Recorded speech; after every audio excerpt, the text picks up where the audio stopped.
Assalamu alaikum. In this video we will understand about the irritable bowel syndrome.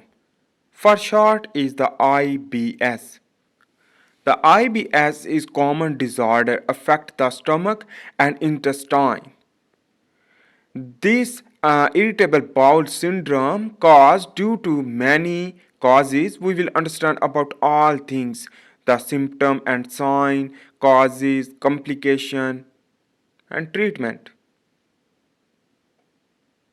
Let's understand about the symptom and signs.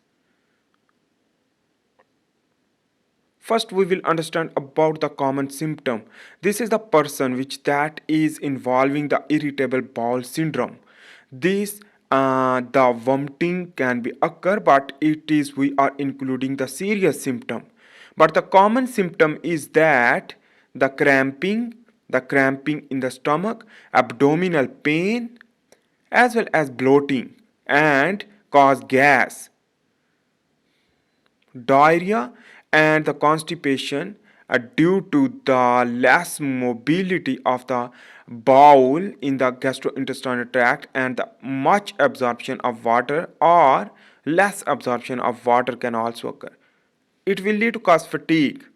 The serious symptom is the weight loss, diarrhea at night, which that will lead to disturb your lifestyle, rectal bleeding due to the our diarrheal production and our mobility, and the iron deficiency due to the less absorption of iron will lead to cause anemia and pain that isn't relieved by passing gas or a bowel movement. Let's understand about the complication. The complication is complication we will understand, but first we will understand about the causes. This DNA epigenetic modification and the colon cancer is the complication due to the cause of the epigenetic mutation, hyperplasia and the metaplasia, as well as tumorigenesis due to the irritable bowel syndrome.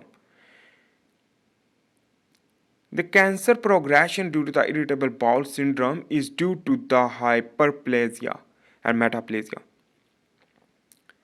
Let's understand about the causes. The important causes is the brain gut regulation, the brain gut axis dysfunction. In this way, the parasympathetic nervous system contains vagal nerves.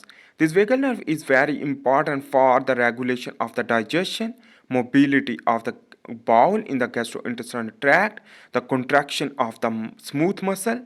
So, is it important for GIT movement may poorly coordinated signal between the brain and intestines and can cause pain and diarrhea or constipation due to these vagal nerves problem, the weakness of the vagal nerve.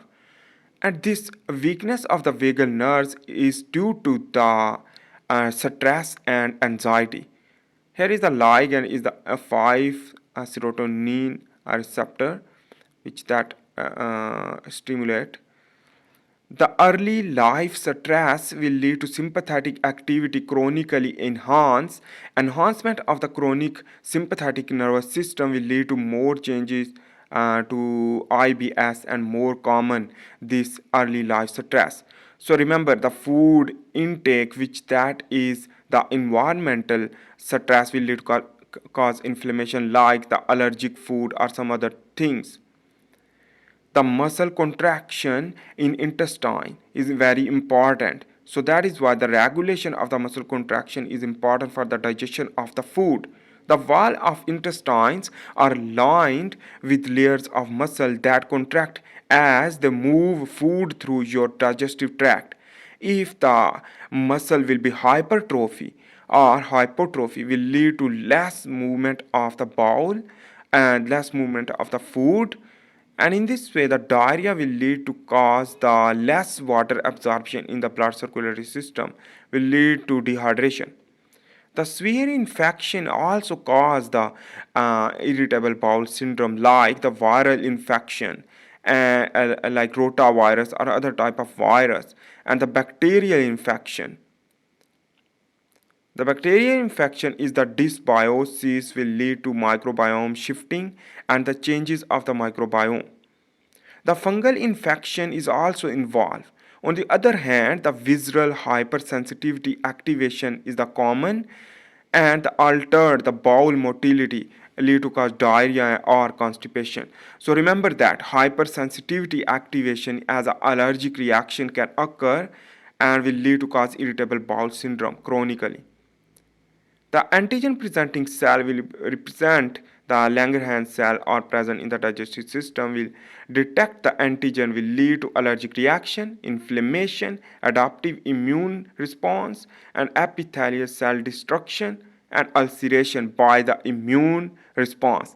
But we are not understanding the inflammation, the innate immune response, adaptive immune response, hypersensitivity because we are just understanding the overview. Remember that things. The risk factors is for young is the important and the young is less than 50 and female involving the estrogen therapy pre and post therapic problem post estrogen therapy, family history of IBS and having anxiety, depression or other mental health issue. The complication due to the irritable bowel syndrome we will understand further. This basically the anhydrobiosis will occur.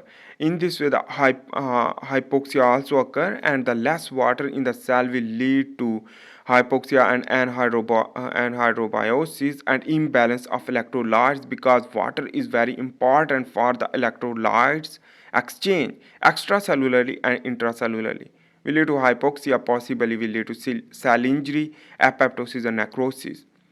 While the dehydration occur in the blood circulatory system will lead to hypotension, the low blood pressure it will lead to renal complications, stroke, and indigestion, and a lot more things, which that is basically will lead to cause many complications. But we are just understanding this. The fatigue also occur because the muscle require the water for normal physiology. Diarrhea can cause the hemorrhoids.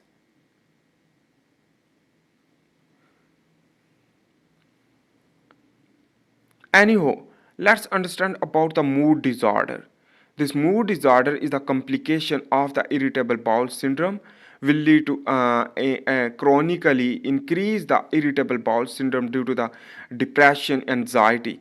It is if the depression and anxiety can also stimulate the irritable bowel syndrome importantly and can also make the IBS worse and brain disorders, neurodegenerative process and hormonal imbalances due to the depression and anxiety and the irritable bowel syndrome will progress, and that is why the sympathetic nervous system activation due to the mood disorder.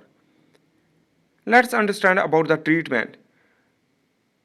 Treatment is that the counseling, stress management, and diet. While on the other hand, the physical activity like exercise will lead to function normally. Laxative, the IBSC, and the osmotic laxatives can be PEG. On the other hand, the chloride channel activator, the lubiprostone, and on the other hand the guanylate cyclase agonist, it is the linaclotide, and antidiarrheals like the loperamide and bile acid sequestrants, cholecystramine, and the 5-HT antagonists, allosterone. On the other hand, the antibiotics can provide like rifaximin. Abdominal pain, which that is relieved through antispasmodics and tricyclic antidepressants, low dose, and the SSRIs. So important to note that the whenever you will cause the allergic reaction or other things as well as the dysbiosis, you should take the prebiotic and probiotic for relief of the inflammation. Thanks for watching. If you like my video, please make sure to subscribe, like, and share. See you in the next video. For this time, bye.